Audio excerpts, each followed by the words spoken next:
there's been this ongoing assault on the right to keep and bear arms, and not just the right to keep and bear arms, but all of our rights that we have naturally as human beings and that are recognized in the Constitution. And Washington, I'll remind you that Washington said the final keepers of the Constitution are the people themselves.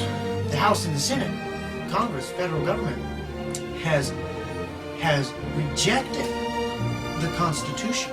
The Constitution is a dear document that is only as good as you protect it. And this Second Amendment what protects it. Yeah. We have no obligation to submit to a government that refuses to submit to their governing document. If any government should decide that we have to register certain of our arms or turn them in, what would your recommendation be? Don't do it. Sincerely mean that. Don't turn them in.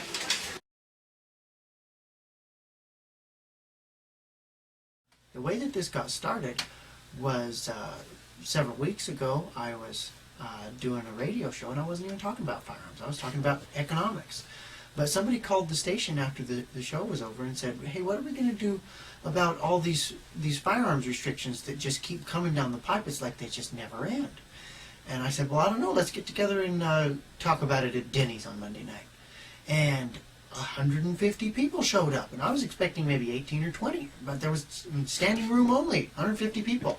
And so then the next week, a week later, we only had a week to organize, but we found a place big enough to meet, and we wound up with 700 people showed up to this next meeting to talk about what we're going to do and to go over the principles of human nature and natural law and higher law that are a part of every human being and that are ingrained in us and that were recognized in the Constitution and that we as individuals have a responsibility to defend.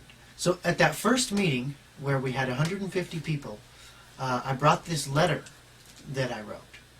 And I thought it's a pretty strong letter and there would probably be some parting of the ways, and it was kind of a choose this day whom you will serve letter.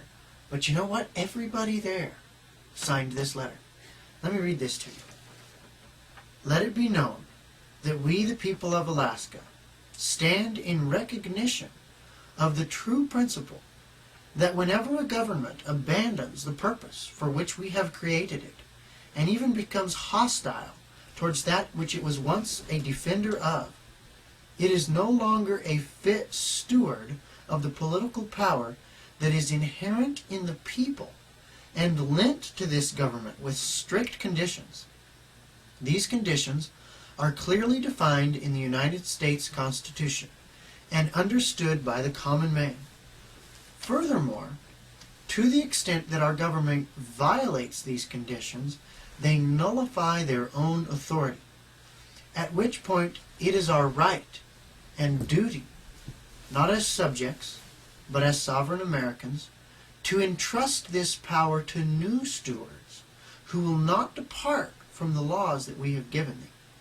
This being the case, let it be known that should our government seek to further tax, restrict, register firearms, or otherwise impose on the right that shall not be infringed, thus impairing our ability to exercise the God-given right to self-defense, which precedes all human legislation and is superior to it, that the duty of us good and faithful people will not be to obey them, but to alter or abolish them, and institute new governments, laying its foundation on such principles, and organizing its power in such form as to us shall seem most likely to affect our safety and happiness. God gave every man the right to life, liberty, and property, a corresponding obligation to defend those rights. We delegate that responsibility, not entirely, but in part, to a government, to do what we have a natural right to do, which is to protect them. But they've become a liability to that. It's nobody's job but our own to make sure that the government doesn't become detrimental to the purpose which we created it. Now, there's several ways that we're going about this, because we can all just sit around and gripe about what we know is going on, or we can get something done. So first of all, what we're doing on the federal level is we are asking our congressmen and our senators to abolish the Federal Reserve. The Federal Reserve is allowed to print trillions of dollars out of thin air. And dollars respond to the law of supply and demand, just like anything else does. When the amount of dollars goes up, the value of each individual dollar goes down. Now, the value lost by your dollar is value transferred to the federal government.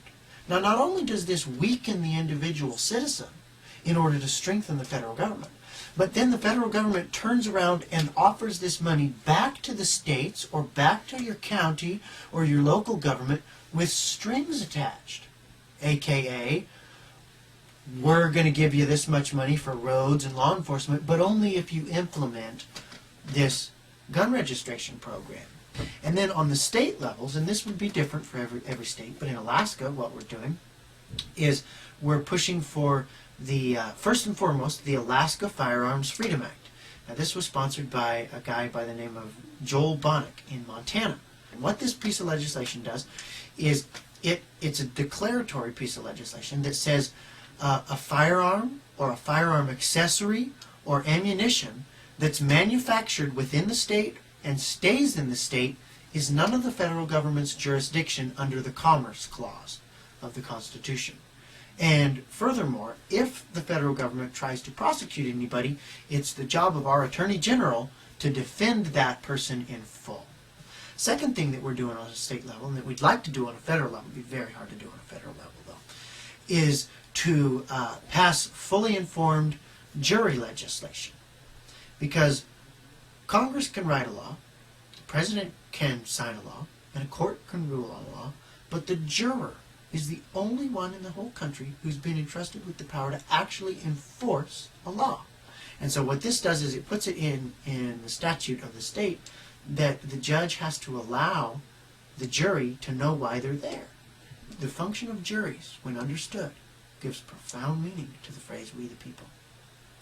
So then the third thing that we're doing on the state level is that we're pushing for a sovereignty bill. A sovereignty bill which actually enact law that would say if the federal government does these certain things, then we are going to seek certain recourse. Then it's the right, no, the responsibility of the states who created them, in essence hired them, to get together and discuss whether they want to have a sit down with them and tell them they better straighten up or they're going to lose their job, or to just disband them, fire them, and institute a new federal government that's not going to get so out of hand. So on the individual level, we've made a commitment to stand together in non-compliance to further firearms restrictions and raise money for a legal battle if need be. And then the second thing that we're doing is that we're signing this letter, this letter of declaration, so that everybody in our community knows that they're not alone. And then the other thing that we're doing is making a commitment to do your duty as a juror and not convict a firearms offense.